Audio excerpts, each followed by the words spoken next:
So I want to talk about USAID, because something interesting has been happening. And I'm not going to bury the lead. Here we go, right there on your screen. 7 Latin American elections since USAID was defunded. And do you see a pattern there? They've all been won by the right. Every single one. They've all been won by the right since USAID was defunded. Well, that's quite the shift, wouldn't you say?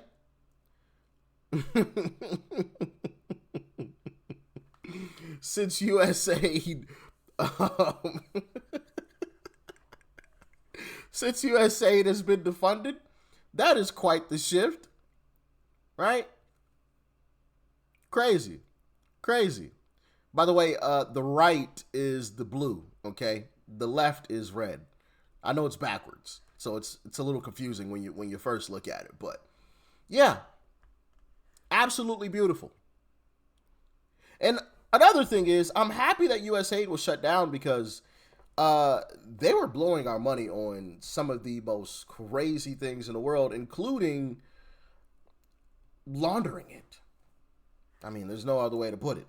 USAID gave $5 million to Open Society Foundation Macedonia. $5 million, a direct grantee. With the help of then President Barack Obama's U.S. ambassador to Macedonia, the U.S. government spent millions of taxpayer dollars to destabilize the democratically elected center-right government by colluding with Soros. So USAID is actually funding Soros, and Soros is passing those funds to the people on the ground, the local politicians, the local judges, the local prosecutors, the local anti-corruption NGOs, the local media outlets, the local trade labor groups and unions. One NGO funded by the USAID Soros Alliance paid for the translation into Macedonian of Saul Alinsky's Rules for Radicals.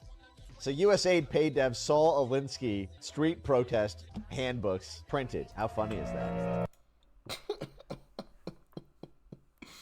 Crazy stuff that our money was going towards with USAID, especially under Obama. That wasn't the only thing. I want you guys to check out this from 2014.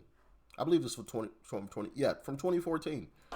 The Obama administration knowingly gave U.S. taxpayer dollars to an al-Qaeda affiliate in Sudan. A joint I-24 News Middle East Forum investigation reveals the U.S. government gave money to a designated global terror entity placed on the U.S. sanctions list over its financial support for Osama bin Laden. The story begins in February 2014. The U.S. Agency for International Development authorizes a grant of nearly $750,000 to World Vision, a Christian charity. The mission? Humanitarian relief for displaced persons in Sudan's war-torn Blue Nile state. World Vision works with a local partner, the Islamic relief agency ISRA. It gets $200,000 from USAID for humanitarian work on the ground. But it's not a simple aid organization.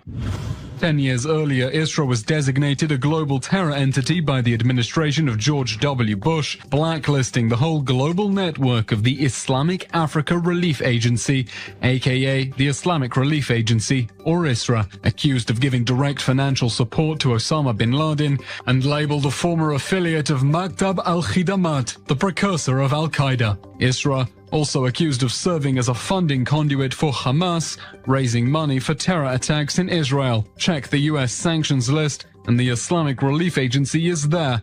Its U.S. assets frozen, any dealings with it a criminal offense. World Vision insists it searched the sanctions list for Islamic relief in Sudan and got no results.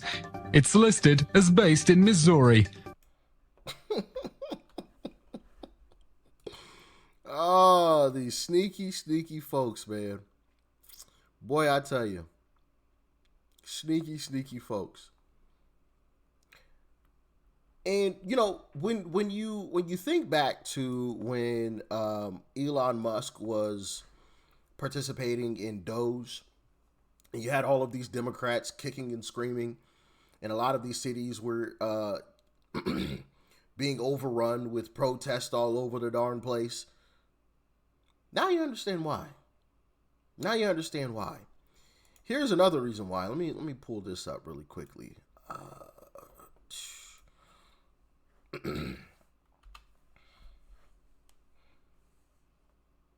RNC versus DNC. DNC is negative $3 million. The RNC, $124 million. So Democrats are negative in funds. They're in debt. While we got over 100 M's.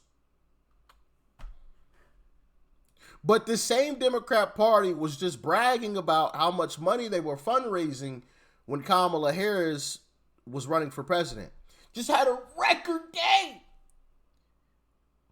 $50 million. Woo! I don't think they actually fundraised that money. I think it was laundered. Made to look like it was being fundraised. Just my opinion. Just my opinion. Because how do you go from spending a record amount of money in an election, over $2 billion in 3 months? 3 months. Like they came up with I think it was $2.5 billion in 3 months and blew it in 3 months. They raised it and spent it in 3 whole months. A record. How do you go from that to being $3 million in debt? How does that even make sense? I'm confused.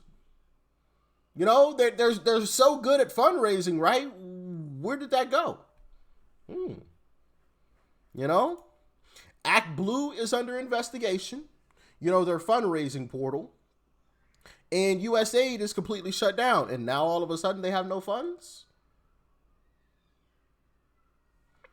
This is what Democrats are fighting to save. $20 million for Iraqi Sesame Street, $2 million for Moroccan pottery classes, $11 million to tell Vietnam to stop burning trash, $27 million to give gift bags to illegals before we deport them, millions to help Afghanis grow crops instead of opium. That program was such a success that opium production doubled. We also gave Afghanistan $300 million to build diesel fuel power plants, but they couldn't use them because diesel was too expensive. $200 million on a dam that was too unsafe to ever be used. We could have used that dam in California. $250 million on a road that was never used. We literally built a road to nowhere. Oh, and we gave Syrians $9 million for humanitarian aid, but someone messed up and it went to Al-Qaeda.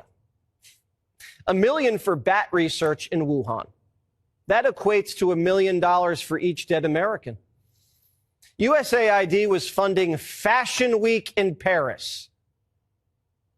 France isn't even paying its NATO dues, and we're paying for their Fashion Week. USAID's a $40 billion deep state social justice slush fund. Yeah. Absolutely crazy, crazy stuff. And for the Democrats out there who are going to say, you know, defunding USAID is putting people's lives at risk, you know, you're killing people by defunding USAID. Okay. I want to play this clip from an African Union ambassador. I can't pronounce her name. I was going to try to, but I can't pronounce that. I'm sorry.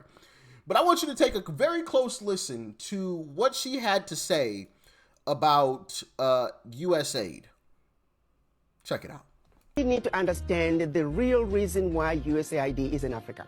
And not just USAID, but other NGOs. You look at DFID, which is the British equivalent, and many other smaller ones. Their sole purpose was to act as if they're coming to rescue Africa. They are coming in claiming that they're introducing grassroots initiatives that are going to help the people. And so they use that as a way to go into the most remote parts of Africa. When you look at it on paper, it all looks really good. But they're actually wolf in sheep's clothing. They are using that open access sounding humanitarian to constantly destabilize governments. I can tell you right now, the majority of African leaders, and not just African leaders, but leaders in the developing world, are celebrating the exit of USAID. If you think about it, their sole purpose, for example, filling in the gaps in healthcare and education, Where is the change? Show me one country that USAID was in and education improved. Show me what country where USAID was in and healthcare improved. The social services they're bringing, it's peanuts. The American taxpayer needs to know the billions of dollars that are being given to USAID, a fraction is making it to the people. This isn't just some random woman saying this. This is the African Union ambassador to the U.S. This is somebody who knows what's going on, who's been there and been on the ground. Now, she's saying that the USAID money was used for destabilizing governments. This is something we see over and over again. All the money that was supposed to be used for these programs was actually used for political meddling. This is something that happens in the United States all the time. One of the other things that she says here, right here, funds are allegedly diverted with little accountability. USAID was nothing but a giant money laundering operation. And check this out, reports of funds not reaching ground level, meaning all the money that's sent over there never goes to where it's supposed to go. Bingo. You heard it there. Not a great situation with USAID. So yeah, most certainly should have been shut down, and should have been shut down a long time ago. But thank goodness we won and we got Uncle Trump in office, so we got it shut down. But man, now we see those videos of James O'Keefe going to those people's homes and asking them, hey, did you donate 20,000 to the Democrat Party? And they're like, no, I don't even have 20,000. How would I have ever donated 20K to the Democrat Party? Now we know, at least I think now we know, how they were getting so much money. Some of that was USAID, right, being laundered back. Some of that was just fraud being laundered back to them. Donations, via donations. So yeah, just wanted to talk about that a little bit and fill you guys in on USAID. All right, y'all get in the comments. Let me know your thoughts and your opinions. Stay safe out there. Peace and love. I'm out.